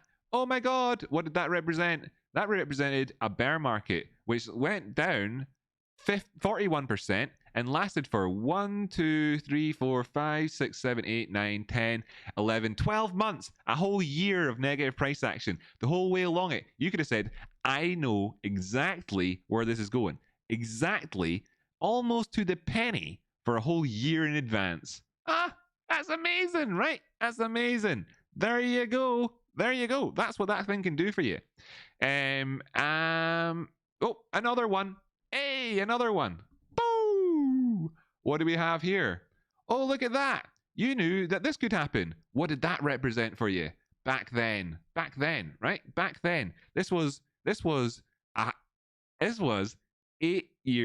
years before I was born. 7 years before I was born. People only had to wait for 7 years for me to be born, plus an additional 35 years, and then I can introduce this concept to the world. But had they known about it 7 years before I was born, they'd have been able to take a trade off the back of this thing for 37%. Now, the funny thing about it is that the only people who've actually done any real, I don't want to say, that's actually, now I'm bordering in arrogance when I talk like this. Many people have done many good works on the RSI and the DMI and all the other things that J. Wells Welder put out. Except, I'm the only one that actually cares, I think, probably. Like, I think that this J. Wells Welder guy actually did do some good stuff. I celebrate the paragraph he has in there when he talks about the DMA. Anyway, I love the guy. And it took that long. It took that long to get one of these sorts of insights out of it. Anyway, when we go back over to AMAT and we talk about where the bear market, metamaterials, when we talk about where the bear market lows coming in at, and how, it doesn't matter if it takes a year to get there, that's where you're aiming for, then you heard it here first, right? So, come back in a year's time and we can all have champagne together. Anyway,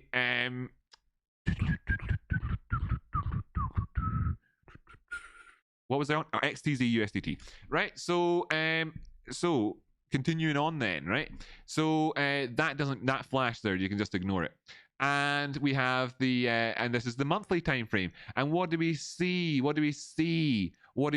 just pick this up. This is your high, came in, the arrow's pointing right to it. But where did the bodies close at? Bang! Let me just take this one, right? This is your I'll just delete that instead. So that was your high on the weekly time frame, etc. The bodies weren't able to consecutively, they weren't able to push past that level. not the perfect level. Pretty good though. Over here, you can see that the monthly time frame bodies were closing at this level, and here we can see it again. Here's your resistance. So what have you got then? You've got your weekly resistance, your monthly resistance, etc. Now I could draw on all the different lines here, and I could point out, and I could specifically say, this is your monthly pivot, this is your weekly pivot, etc. Right? I'll take the highlighter pen out. I could highlight these areas, and I could say these are your pivots. I could say these are your pivots, and I could label them as monthly and weekly and all sorts of stuff like that. But how are you going to understand them? How are you going to understand them? How are you going to understand what the significance of them is? How are you going to understand what insights to take from them? I'll tell you. You hit the button in the bottom left of this video, which takes you back to the start of the video, and you watch it through again until now. That's how you do it.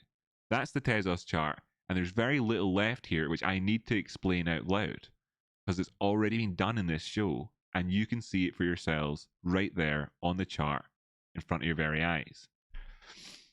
Okay, so right. That's that. So where are we then? I'm going to just drop back down to a small time frame thing so we can talk about where we are just now. Got a donation just came in there from the ghost of that jiu-jitsu guy. My dad is a lifelong day trader. I'm currently explaining to him harmonics and how your DMI flash works made him a bunch of money on EVGO and naked lol. Fantastic. Your dad, as a lifelong day trader, probably does things which are to do with looking at momentum plays on small time frames during intraday trading. Probably talks about things along the lines of the cost of holding trades over a long period of time. Probably has a good understanding of what leverage and margin is on a smaller account as well. And using it to expand out the account, regardless of the size of the account, just the relative changes and stuff like that. He probably understands very, very, very intuitively the significance of pushing past highs, and he probably understands intuitively the significance of lows coming in that don't break past the previous high at the low. So in terms of things like this chart right here, and if I bring up something like the 15-minute time frame and I hit the auto button, what your dad's probably really good at was understanding that it was probably understanding that that this was a high when it happened, and that this here area was a low when it happened, and that he could trade between these 2 points here, and that he probably understood then that the best place to take profit at for him was probably going to be somewhere in around about here, knowing that if the prices were to push into here, that he could maybe leave some of it on the table and ride that up for more money, but that realistically this is the place to do it at, and that then whenever the prices didn't get into this zone here, he would have then known at that point, probably intuitively, that this area over here lining up with his other one was going to be a decent buy price, right? And that's the way that these people so often work over a period of years and years and years. Now, they don't necessarily functionally articulate these things to themselves. Quite often, they actually articulate it in a completely different way. But essentially, all that this guy is doing, if he is trading between these two areas, is functioning along these sorts of lines.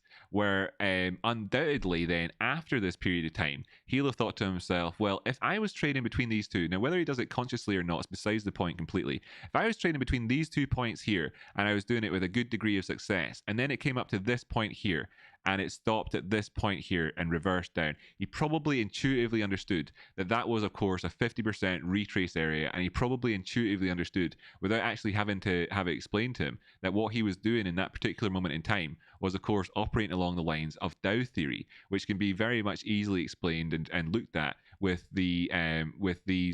by putting on this Fibonacci retracement here. And you can see if I put in the 0 and the 1 point onto my Fibonacci, then here this is Dow theory within this area, right? So in so many ways, the intuitive way that your dad probably thinks about things is without even realizing it, actually corresponds directly to so many of the technical analysis insights that have been developed over the last 140 years.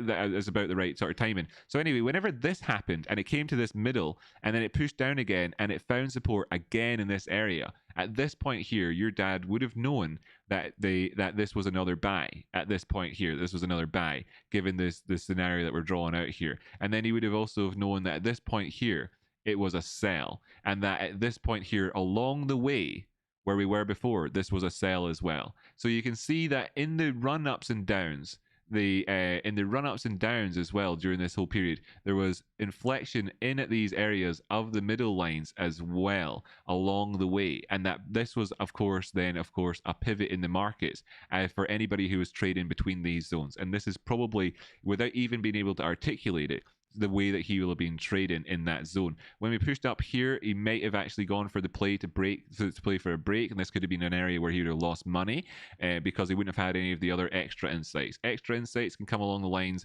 of doing something like this at this point here, and instead of using the Dow theory, you can use what do you want to call it? You can use some other theory where you just said that so long as the prices are above that's the wrong one, above that zone just there, then we could be going up. But if the prices drop down below this zone just here, then we're going down again. And then as well, they could have known if he had Fibonacci theory where to aim for this low. And I'll just show you here with this one again. That if I pop on the 1618 on here, where have I got it hiding at? There. Take that off. Oh my god, then he'd have known to aim for here. So this is stuff which is outside of your dad's wheelhouse probably. But you can see that that your dad can go the period of a year and say that this zone here represents 12 months.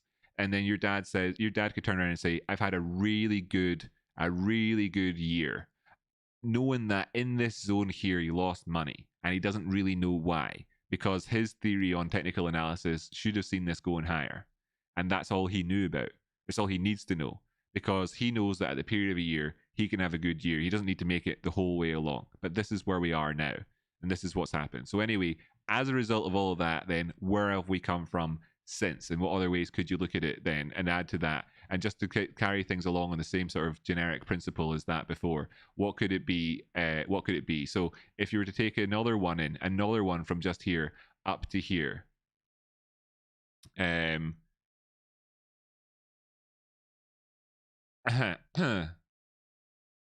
then we know that at this point here, there's a whole range in the middle of this,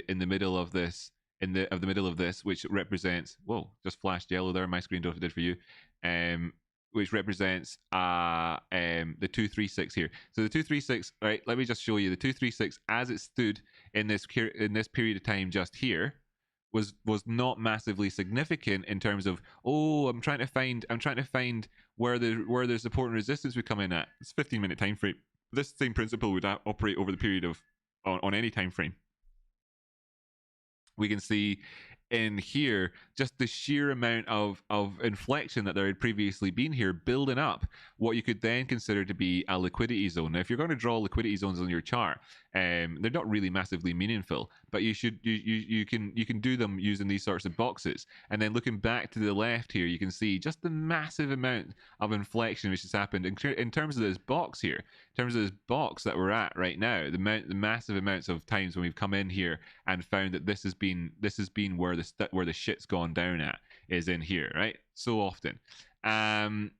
And as you can see here with this flash that came down, etc., we obviously pushed a lot of the way down here, but when we did eventually make it back out, you're finding support and resistance after the fact coming in here for us as well, So right now we know going into the future that there's this major insight for us in terms of like where we are right now. So to continue on from just in the same principle of here's a range, we are now getting back into the range right here, right now. This is a 50-minute time frame. We could be moving up into it. That if we were to move up into it, that there's this zone here which is going to be hard to get past, and that all these other zones that we could trade around, and that we could do simple things like just to borrow sort of like dad's sort of insights here, we could take some of these circles over and pop them up as positions, as potential areas where the prices could go to. Okay. Now we can also take in other information. We can measure this from the high that it just had to the low that it just had here, and we can say that we don't want to be in trades which are below this territory here. Okay, because this territory here is the equivalent of, and I'll just show you real quickly, is the equivalent of this area here. How much so is the equivalent of that area there? That's it, very, very close. This is in the wrong position. Let's show you this again. So insights. Look at the way that this thing works. Look at it. That's where you don't want to be in a trade there. Does it remind you of anything? Does it remind you of anything at all in terms of the size of it, in terms of the positioning of it, in terms of where it is on the charts? This area right here, does that remind you of anything at all? Remind you of anything at all? So that would be an area to be aware of. And then in terms of profit taking targets, etc., then where would be the next profit taking target coming in at? Let's just draw it on, okay? And it would be up in around about this zone up here. Now, let me just show you something. Does this zone here have any significance for us? In this area here, not so much. Let's look back.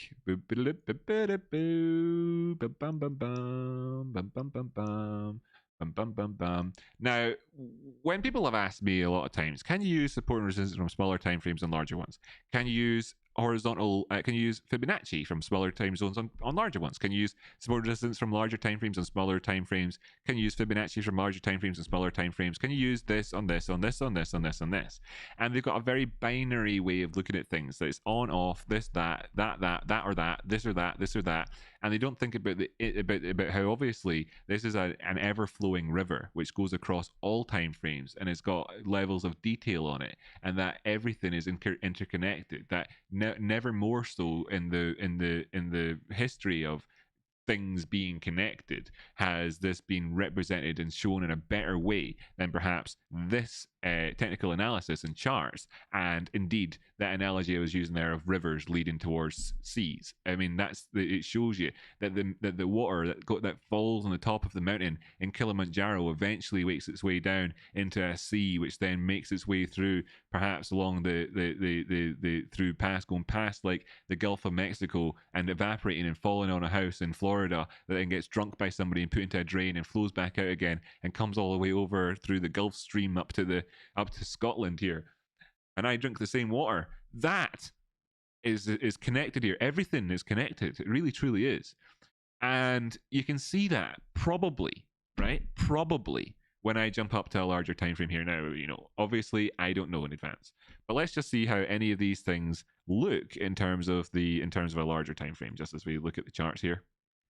See if we can see anything in this zone in terms of highs and lows and what really matters. Now, big flash. Why? Well, because we're consolidating. How did we express that? We expressed that in a sideways range. So there's a connection there. Big old flash happening up here. Why? Because consolidating. How do we see that? Well, we just explored that in minute detail on the 15-minute time frame. This is a 24-hour time frame. A lot of 15 minutes inside a 24-hour. A lot of 24 hours on the chart here. A significant number of 15 minutes. Then you can see here that, yeah, great. So this particular box, which I can just change the color of so you can see it a little bit easier, is best laid plans, eh? So that one there, right? You can see this is clearly a support and resistance area. Clearly is liquidity area and all that sort of stuff. You can stretch it all the way out to the left so we can get even more. We can see here, I just kind of changed the size of it slightly, but you get the point. That this obviously has had good deal of interaction with the charts. Woomph, out the way here. How's that gone? Not a massive amount, etc. But you know, there we go. Well, not masses of details there.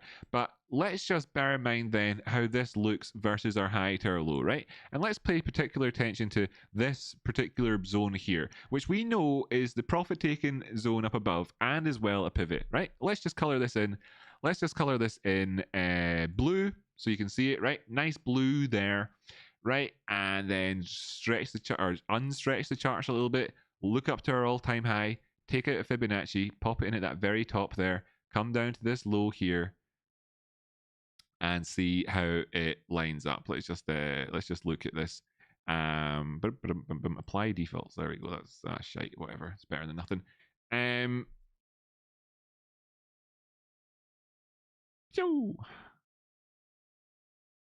Well, we can see that on this broader time frame, that if the prices were to they came down here, great, done that, measured it, they've moved up here. That means they've taken out the 236. We have a valid Fibonacci that gives us a series of targets, and we also know that there's this seriously significant zone of the 382 comes in just here, or the 382 comes in here, where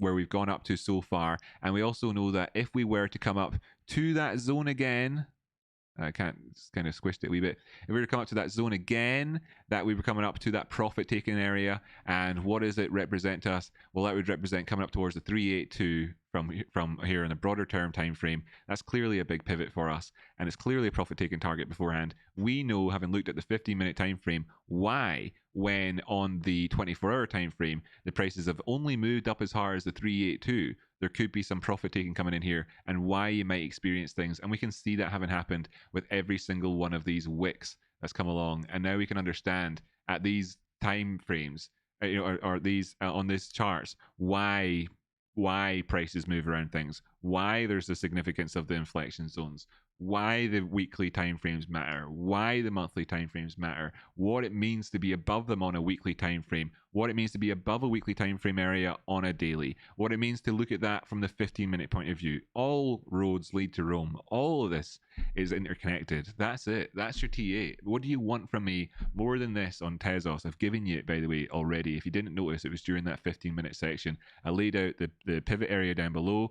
I laid out your profit taking targets, and I talked about all of the dynamics that exist between the low and the high there that we're trading at, with a view on the 15-minute target time frame at the time as to the significance of us being able to move up above this little line just here at the time, wherever it was. The 236 is in there, etc. And I had, included in that. So it's all there. Okay. So yeah, and I didn't even look throughout that entire time. I didn't even look at that entire time at oscillators. So there's other things that you can have. Divergence. That's useful. Understanding the bullish and bearish conditions. That's useful. Understanding the what insights you can get from seeing divergence on charts. What shapes and patterns are likely to be there.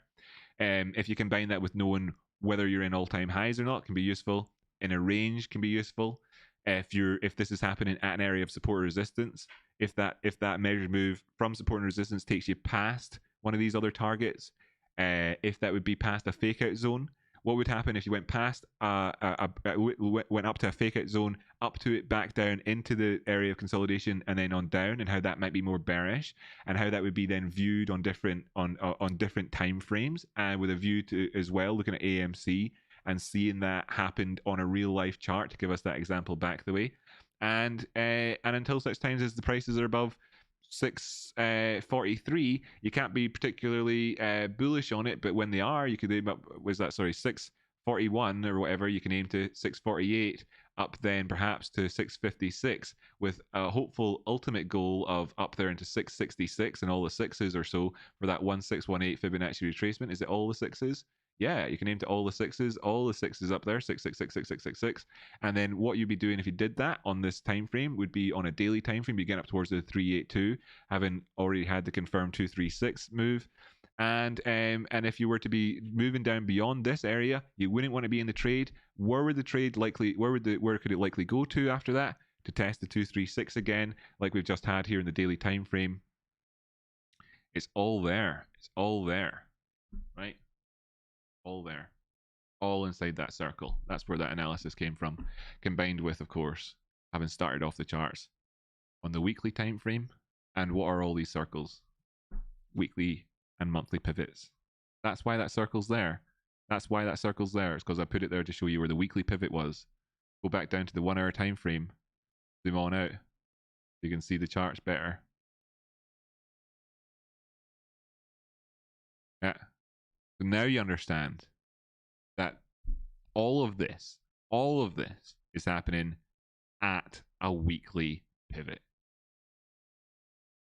All of this is happening at a monthly pivot point.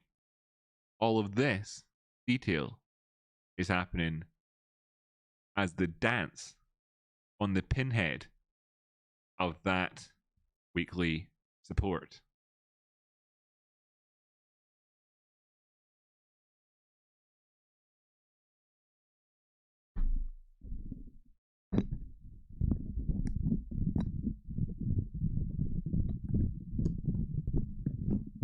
I would like to say a special thank you to